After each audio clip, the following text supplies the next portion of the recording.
Jama'a Assalamu alaikum, barkanmu da warhaka kuma sannunmu da sake kasancewa da ku ta cikin shirin Hubban Shadidan, wato dai so mai tsanani. Shirin da yake kawo muku zafafan karatun littattafanmu na Hausa ta inda zai faɗakar da ku, ya ilimantar da ku, gami da nishaɗantar da ku masu sauraro. So a yau muna ɗauke da wani ƙayataccen littafi shahararre mai suna Hubban Shadidan, wato so mai tsanani, wanda Bilkisu H. Muhammad, Mrs. Awal by Force Zage ta wallafa. Wannan littafin ya kunshi soyayya madarata, takaddama a rayuwa, cin amana, makirci, yaudara, tausayi, zamantakewar iyali da wasu a cikin wasu, wanda yake zuwa muku daga taskar Hausa Novel TV. Sunana Abdullahi Muhammad Salbas, wanda ni zan ja akala shirin a halin yanzu. Yadda Hajiya Hindatu ta amsa sallamar ne ya sanya Nur shigowa a su kwane, sai kuma ta hangi Isham a zaune. Wata doguwar ajiyar zuciya ta saki ta koma gefe ta zauna. Mamsi, sanin ku da gida, ya mai cikin kuma, wallahi jikin ga yayi kyau. Miƙewa ta yi za ta yi waje, ta lura kamar akwai abin da suke tattaunawa. A'a Mamsi, bara ne alwala ban yi sallah ba kin ga. Bata jira amsawar da za su bata ba, ta fice. Musu kuwa ta dubi Isham kamar za ta tanka, sai dai ta ce, ka yi haƙuri akan wannan al'amari, domin ma ya taɓa min zuciyata. Allah ya sa ka shine yafi alkhairi. A hankali za ka mance da ita, ka yi haƙuri ka cire ta a ranka, ni ma zan taya ka da addu'a, kaji? Mamsi, ta ya zan iya cire ta a cikin raina alhalin an dawo da ita rayuwata? A razana ta dube shi da cewa, ban gane ba Isham, kada ka ce za ka yi jaya da hukuncin Ubangiji, babu yadda Allah baya jarabar bawan, kai dai kai addu'a kai kokarin cinyewa. Yarinyar da ta zama matar mani, kai min alƙawarin za ka cire ta a ranka, sanya ta a rai zai sanya matarka ta kasa samun nutsuwa. Na yi imanin abu da take takama da shi, Nur tana da shi, dan Allah ka kwantar da hankalinka. Dama can Allah ya tsara ba za ta zama to matarka ba. Ya buɗe baki zai sanar da ita kowa ce Nur, ta sake shigowa, ya mayar da baki ya tsuke, yana ji a jikinsa yin shirin shine mafi alkhairi. Wasa farin girki.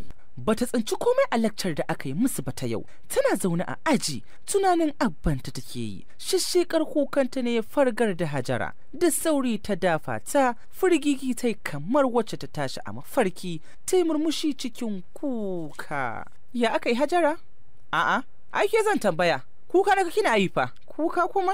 Hannu ta kai fuskarta tana mai ci gaba da murmushi, kwalla ta ji kwance a fuskarta shaɓe-shaɓe. Da sauri ta hau gogewa. Hajara ku ta kaɗa kai da cewa, lokacin da ka fara halartar makarantar nan na fahimci kina tattare da damuwa. Ni ban ce ki gaya min ba, amma ya kamata gaskiya ki cire damuwarki don ki ce ta karatunki. A hankali Aina'u ta kaɗa kai da cewa, ok, tashi mu je. Wallahi ku an daɗe da tashi, ni inda na gode wa Allah ma, da tuni kin tara mana jama'a. Sun daɗe tsaye a bakin gate, direba bai zo ba, babu yadda Hajara bata yi ba akan ta shigo motar taki. Tilasta ta fita kyale ta, kusan a daidaita shida suna yin fakin a gabanta, sai ta nuna ba tafiya za ta yi ba. Haka har aka soma kirayen sallah, babu alamar direba, guri ta samu ta zauna. Wasa farin girki. Daga can gida Hajiyar mu ta dawo a gajiye, bata ji ɗuriyar Aina'u ba har ta idar da sallah. Tilasta miƙe ta nufi ɗakin ta, nan ma wayan dam gabanta ya buga. Kaddai a ce ai mana ta gudu. Aka kauce ta fito ta ɗauki wayar tana laliban lambar direban da ke ɗauko ta. Bugu ɗaya ya ɗauka. Da'u, kana ina ne ban ga ai mana ba? Aro ɗaya soma magana da, ranki ya daɗe, jiya kin manta na ce da ke matata ta haihu zan koma gida sai bayan suna. Na tausarin katse wayar. Inna lillahi wa inna ilaihi raji'un, bai kyauta wa Aimana ba. Layin Isham ta shiga nema inda take sanar da shi abin da ke faruwa.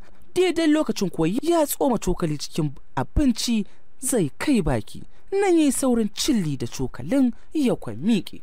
Nan Nur ta yi saurin miƙewa tare da rufa mashi baya. Ya Isham, yanzu fa ka gama cewa yunwa kake ji, ko ma menene ya kamata ka fara cin abinci sai ka jin karfin jikinka ko? No, ba zai yiwu ba. Umarnin Granny zan ba naki ba. Ya raba ta gefenta ya shige, da gudu ya shiga mota ya fisge ta da sauri kamar zai tashi sama. Wasa farin girki. Gaba ɗaya Aina'u mai sauraro ta gama karaya, ita ma hajiyarmu za ta juya mata baya. Shin me ke bibiyarta? Me yasa jama'a ke gudunta ne? Wayo Allah na! Nan ta miƙe ta shiga kai komo, ta gaji da hakan ta koma ta zauna tana tunanin ko ta kwatanta neman gidan, to amma idan suka koro ta fa. Wannan tunanin ne ya sanya ta koma ta zauna tana tarrafsa kuka mai tsama zuciya. Tun daga nesa ya hange ta zaune ta kudindina kai cikin hijabi, ya ƙara wuta tare da yin fakin a gabanta. Duk da ya dallare ta da wutar motan, hakan bai sa ta ɗago kai ba. Ya fito a motar ya nufi gurinta, ya daɗe a tsaye ya kasa mata magana, ya marasa da mai zai fara. Can dai ya yi kundin bala da cewa, matar yayana ta so mu tafi. Jin maganar ta yi bambarakwai, hakan ne sa ta yi saurin ɗago kai, idanuwansu suka gauraya ta basar. A'a, ko dai baki gane ni bane ba. Sai ta miƙe, haka ne ya sa shi buɗe motar. To shige mu je. Ko da ta shige motar bata ce komai ba, tuki yake yi cikin nutsuwa lokaci-lokaci, yakan saci kallanta yadda take share kwalla. Shi ke sawa yake jin wani raɗaɗi a cikin zuciyarsa. Ya sani shi kaɗai ne ya dace da Aina'u, shi ne kaɗai ya san ciwonta. Ya so ta tun bata san wace ce ita ba. Me yasa kaddara shi ta zo mishi a haka ne? Ya sani Mubarak ba zai taɓa ba ta daɗin da shi ya tanadar mata ba. Nan ya ja tsaki, tunani ne ya yi masa yawa, baya son ganin ta cikin wannan yanayin. Har yanzu ta kasa sakin jiki a gidan nasu, ta kasa sabawa da kowa. Ya zai biya sauya mata rayuwa ta dinga walwala kaman kowa? Oho, ya zai biya canza mata rayuwa ta dinga walwala, murmushi da mahira kamar kowa? Bai san lokacin da ya taka birki da sauri ba, ta dube shi. Ya juyo sosai, ya marairecen murya. Kin san idan kika koma gida a haka, wannan mafaɗaciyar kakar tamu ba za ta yafi mini haka ba. Kin san ko yadda Granny ta damu da rayuwarki? Hawaye ne da suka kwanta a kwarmin idanuwanta suka karasa gangarowa saman kuncinta. Ya dafa kai da cewa, oh my god, shi kenan yau na shiga uku a gurin Granny. Ba za ki tosaya min ba? Ki dan saki ranki ba? Nan ta kwantar da kai, haka ne ya sa shi gangarawa gefen titi, ya yi fakin tare da fitowa a cikin motar, ya koma ya ɗare gefen motar yana kaɗa makullin motar. Yadda cikinta ya ɗaure, tana ji tamkar ta saki fitsari a wando. Wani takaici ya kama ta, mutumin nan yana son kashe ta gaba ɗaya. Gashi ko bata yi sallah ba. Waya ta hanga yana ƙoƙarin sanyawa a kunne, ta kaɗa kai kawai ta buɗe murfin motar, sai ga ta tsaye a gaban shi. Yana ganin ta amma ya kamar bai kula ba, sai ya limshe idanuwansa yana kaɗa makulli. Ta rasa mata ya za ta yi mishi magana. Ƙarshe ta ɗan ƙwanƙwasa cikin motar, ya buɗe ido a hankali. Ya dai? Dan Allah ka taho mu tafi, baka ganin dare yayi? Ko sallah fa ban yi ba. Yadda ta yi maganar ya dangaji har saman kansa. Oke, to gaya min, kin saki ran naki yanzu? Ko kuwa? Nan ta kaɗa kai alamar oh no, ban ga alama ba. Yadda ya furta maganar ya sanya ta murmusawa. Good, matar yayana, ko kefa? Sai ya duro akan motar. To shige mu je ko? A cikin motar ya dinga ɗan takalarta da hira. Lokaci zuwa lokaci ta kan ba shi amsa, wani lokaci ta yi kamar bata ji ba. Kafin su isa gida sai da ya tabbatar ta so masakin jikinta da shi. Wasa farin girki. Kayan abinci ta jere kala-kala a gaban Aina'u, tana tausayin Aina'u har cikin ranta. Ba zan yarda da shashancin direban nan ba, yau raina wallahi ya ɓaci. Tsabar rainin hankali wai ya gaya mani ya mai da ni wata sauna. Yadda take faman mita, Aina'u ta dinga jin ƙaunar dattijuwar na ratsa kowane ɓangare da sassa na jikinta. Ta damu da ita da yawa. Aina'u, ina son in samu mafita, ba na son hakan ya sake maimaita kansa. A yi mafita kawai a siya mata mota. Ishan ya faɗa lokacin da yake ƙoƙarin kutsowa sashen, ya nemi guri ya zauna. Nan da nan ku hajiyar mu ta dube shi cike da mamaki. Ya aka yi tunanin mu ya zo ɗaya da kai? Yanzu gaya min ya za a yi? kawai gobe zan shigo mata da mota. Ta ki tsohuwa mai ran karfi ta rubuta masa cek ɗin makudan kuɗi da za su siya mata mota mai lumfashi 'yar yayi mai kuma tafiya da zamani. A Hajiya kawai ina ganin na dinga shiga a daidaita sau ina dawowa. Kin ga gasa a bakin gid da yawa sai wanda Aina'u kin taba ganin wani a cikin gidan nan ya taba hawa dan sahu?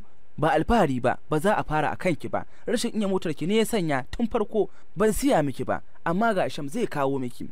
Ta faɗa tana kallon shi. Gaskiya sosai ku Hajiya, ina son ta kanta ta tuki. Kin ga zuwa dauko yaya a filin jirgi lokacin da zai dawo gida ya kan kama kenan. Da sauri Aina'u ta miƙe ya bi ta da kallo, ya lura zancen Mubarak ne san ba ta so. A ina kuma zaki? Hajiya na gaji, barci zan yi. Yo ai dole ki gaji Aina'u. Sannan ki wasa farin girki, idanuwan shi alimshe gami da kama kai, ya ɗora ƙafarsa ɗaya kan ɗaya akan tebul ɗin gabansa. Take tunaninta ya dawo masa, wani irin tunaninta da zugi da raɗaɗin santa ya cika masa zuciya. Ita kaɗai yake gani, murmushinta, kukanta, tafiyarta, muryarta mai sanye zuciya da saka nutsuwa. Haka ya dinga jin muryarta mai zaƙi na ratsa kunnensa. Lokaci ɗaya ya tuna ta yi masa nisa, ya tuna wace ce a gare shi. Zuciyarsa ta dinga yi mishi raɗaɗi, sai kuma ya ja tsaki. Da me kuma ya sanya zan yi tunaninki? Me yasa?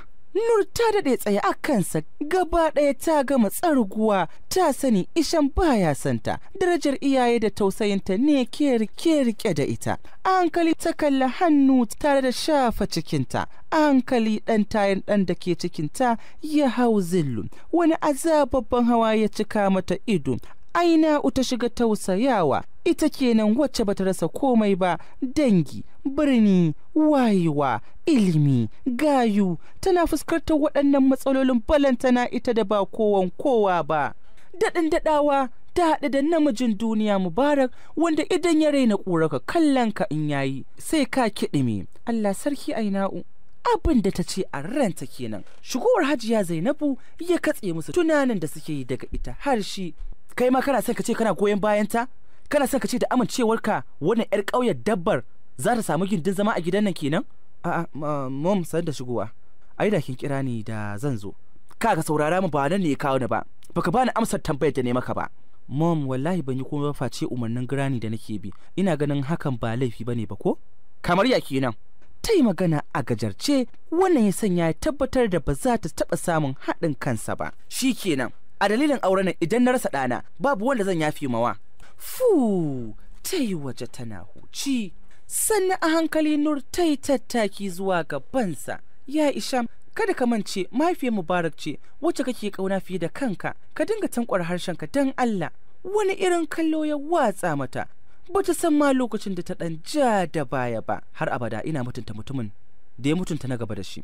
Granny ita ce wacce take kamar mahaifiya ga iyayenmu. Ina ganin da sun bata girma dole in rasunar da kaina, amma yanzu ban ga dalilin yin hakan ba. Kada kuma ki sake yin min wannan maganar, na gaya miki. Sai kuma ya waje afisa ta tamkar kububuwa a inda suka ci karo da Alhaji Usman. Alhaji Usman ya ja shi gefe. Isham, Mubarak ya kira ka a waya ne? Wallahi dad, Mubarak ya kashe dukkanin wayoyinsa. Nan Alhaji Usman ya ja tsaki da faɗin, ban taɓa tsammanin haka daga gare shi ba, yayi mini bazata. Ban taɓa sanya shi abu yayi jayayya ba. Me yasa zai haɗa ni da mahaifiyata? A dalilinsa matata ta shiga takun saƙa da ni, har da ita Hajiyarmu. A dalilinsa komai ya kwaɓe mani, san bana jin daɗin komai. Tausayin Alhaji Usman ya kama shi. Da Allah dad, ka daina sanya kanka damuwa. Na yi maka alƙawarin Mubarak zai ba da haɗin kai, zai bi umarnin girani insha Allah. Allah ya sa Isham, na gode. Ya raba ta gefensa ya wuce. Isham ya bi shi da kallo cike da tunani barkatai. Wasa farin girki. Karfe 1 na rana, haɗaɗɗiyar mota ce faraƙal sai faman ɗaukar ido take yi. Hajiyar mu bakinta ya kasa rufuwa, motar ta yi matuƙar burge ta. Nan ta dubi Isham da cewa gaskiya kuɗin da na baka bai isa a ce ya siya irin wannan motar ba. Nan Isham ya duba Aina'u ta wutsiyar ido, farin ciki ne ya bayyana a fuskarta. Sai ya ɗanyi murmushi. Granny, wannan kyauta ta ce ga matar yayana. nan ya ɗauko cek ɗin da ta bashi a cikin aljihu ya miƙa mata. Isham, duka haka? Lalle matar yaya, kin yi kyan kai. Ni matan da na riga na niyya, na ba ta cek ɗin. Sai ta miƙa wa Aina'u. Na gode, Allah ya saka da alkhairi. Ya Isham, na gode sosai. Amma Hajiya, ba na buƙatar kuɗi yanzu, babu abin da zan yi da su. Komai aikin yi mini. Duk yadda suka kai ga naci ba ta karɓa ba. To yanzu dai a je a huta. Bayan sallar la'asar za mu fito koya mata. Isham ya faɗa. Ƙwarai kuwa gaskiya ya kamata. Hajiyar mu ta faɗa ita ma. Wasa farin girki. To a nan zan tsaya ta cikin shirin Hubban Shadidan wanda yake zuwar muku daga taskar Hausa Novel TV. Ga masu tambaya, sharhi ko ƙarin haske sai su danna subscribe akan tashar mu mai suna taskar Hausa Novel TV, inda za ku samu zafafan littattafan mu na Hausa masu ɗebe kewa da sa muku nishaɗi. Ni naku a kullum Abdullahi Muhammad Salbas nake ce muku bis salam. Kada ku manta subscribe za ku danna akan taskar Hausa Novel TV.